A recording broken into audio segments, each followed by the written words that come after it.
A lot of the terms we'll use in this unit are words that everyone has said and heard before, but since science works as a community, we have to establish working definitions so that everyone starts on the same page. Saying that motion is moving or that motion is changing position are both too vague. Motion is a change in position, but how do you know you've changed position? If you walked on a treadmill or rode a stationary bike, you would know that you're not moving. However, if you did the same thing with your eyes closed, could you really tell you weren't moving? An important part of motion is reference. Motion is a change in position relative to a reference point. If you sit on a bus with your eyes closed, you can't tell that you're moving unless the bus hits a bump or turns. However, if you open your eyes, you see trees and houses rushing past you in the window. The trees and houses are your reference points. Your position on the road is changing relative to them. If you look at a car in the next lane going almost at the same speed as you look like you're moving pretty slow. However, if you look at the cars on the other side of the road going in the opposite direction, then it appears that you're moving very fast. We usually use the Earth as a reference point, so a walking person, a moving car, or a flying plane all appear to be moving in reference to the stationary Earth. However, if we change reference points and use the Sun instead of the Earth, then the Earth and everything on it is moving a few thousand kilometers an hour around the Sun and around its axis as the Earth rotates and revolves. When you're talking about a moving object, you have to understand what other object is the reference point being used to identify that it has changed position. This issue is part of the reason it took so long for civilization to accept that the Earth revolves around the Sun instead of the Sun around us. In this class, we'll be working with motion on Earth, so we can say that motion is a change in position relative to a reference point, usually the Earth. If something appears to have changed position relative to the Earth, beneath or around it, it has moved. We can describe and measure motion by looking at how fast an object is moving, how much its speed is changing, or how hard it will be to stop. How fast something goes is actually how far it goes over a particular duration of time. So how much distance was covered in a certain amount of time. If you walk 3 miles in 1 hour, then you were walking 3 miles per hour. This would be your speed, the distance you traveled divided by the time it took you to travel it. To make sure that everyone in the scientific community worldwide uses the same terms, we do not use miles per hour or mph in science though. Instead, we'll use SI units. The SI unit for speed is the unit for distance, the meter, divided by the unit for time, the second. So speed is in meters per second, or m/s. If we wanted to determine the speed of an Olympic sprinter during his or her 100-meter race, we would take the distance they ran, 100 meters, and divide it by the time it took them to reach the finish line.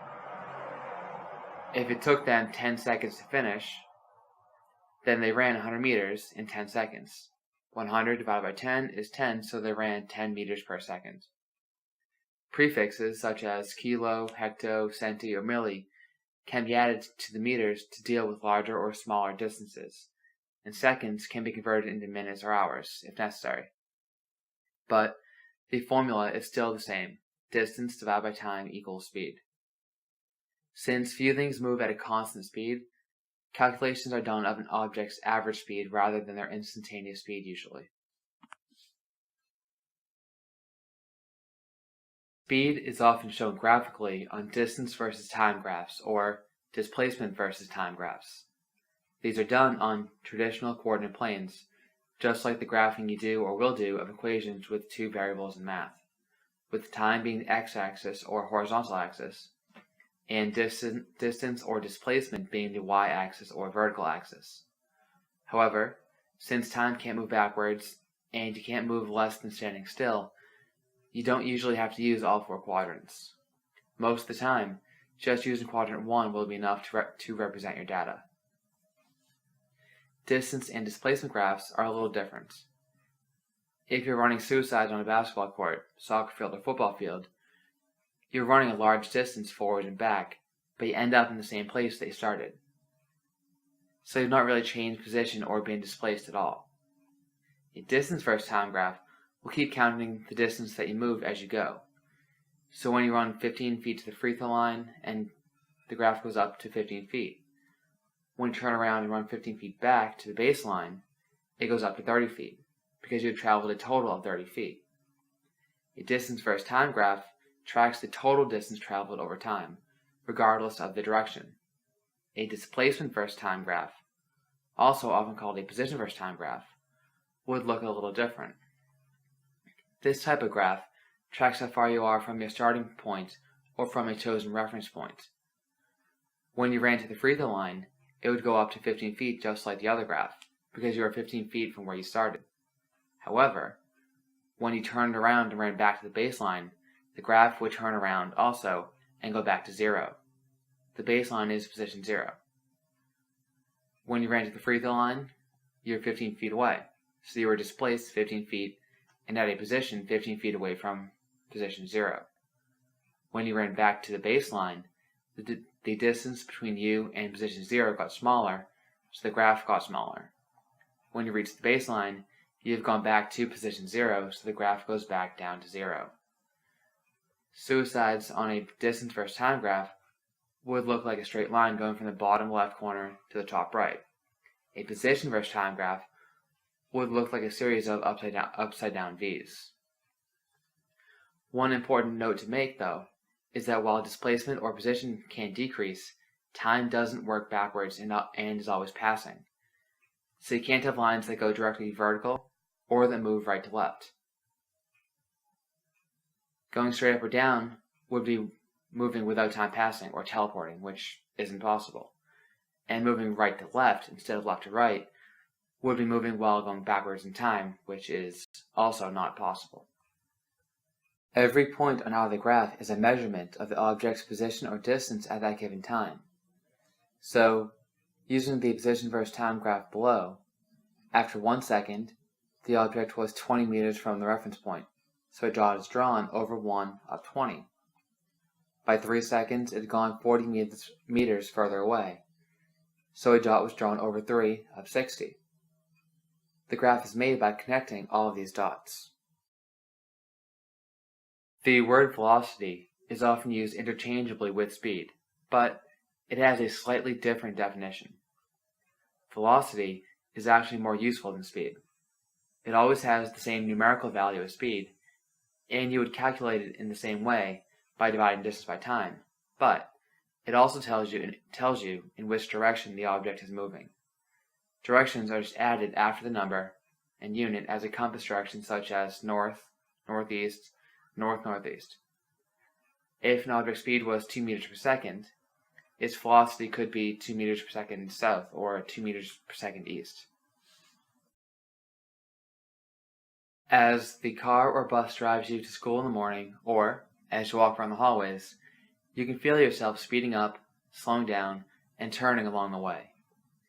Describing how the motion of an object changes is an important part of accurately recounting that object's motion.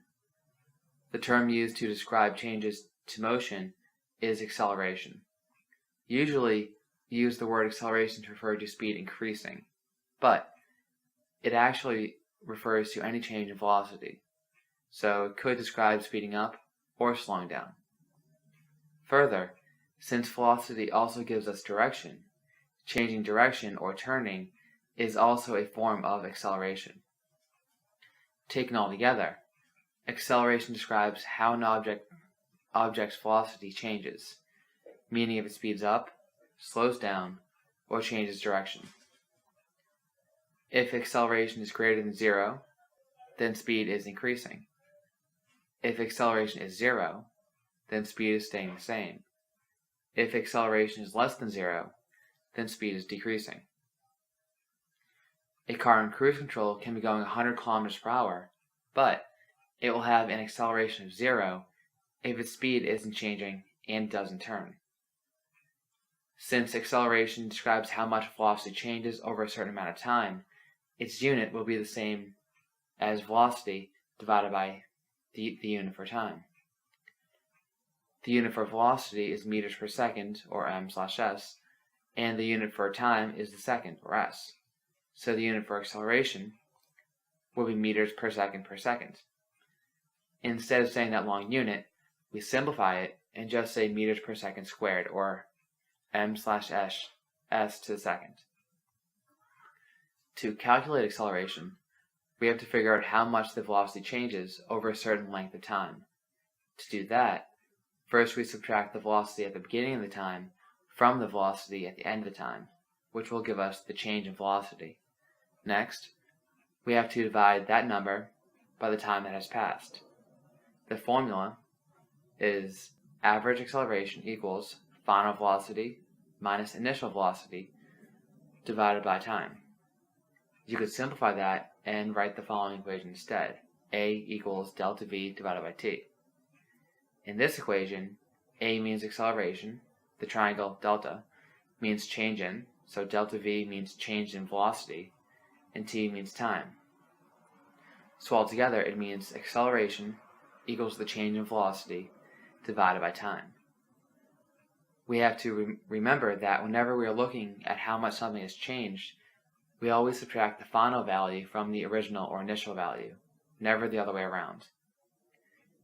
If you want to know how much you have grown since last year, you take your height last year and subtract it from your height now.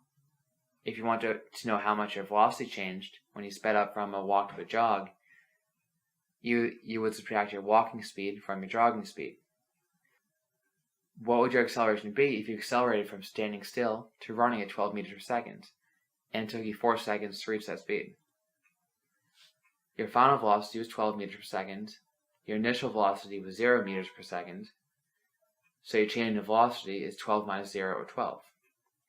It took you 4 seconds to change velocity, so your acceleration was 12 meters per second divided by 4, or 3 meters per second squared.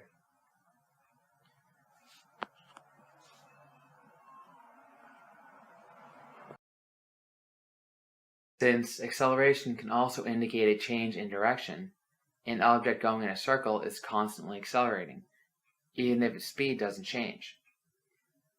If you spin a ball on your finger or run in circles, you or the ball are constantly accelerating, even if you do not change speed. Remember, acceleration is a change in velocity, not speed. A graph of acceleration will look similar to a graph of distance versus time or position versus time. A distance versus time graph shows how much distance changes, so it shows speed. A position versus time graph shows change in distance and direction, so it shows velocity. To show acceleration, which is change in velocity, we would need to make a velocity versus time graph. It will be drawn right the same way as the others, except this time, you would use the object's velocity at each point of time instead of its position or distance. Looking at the sample in the picture, we can see that the object started with a velocity of 0, then its velocity increased, then it maintained a constant velocity for a period, and then it slowed down to a stop.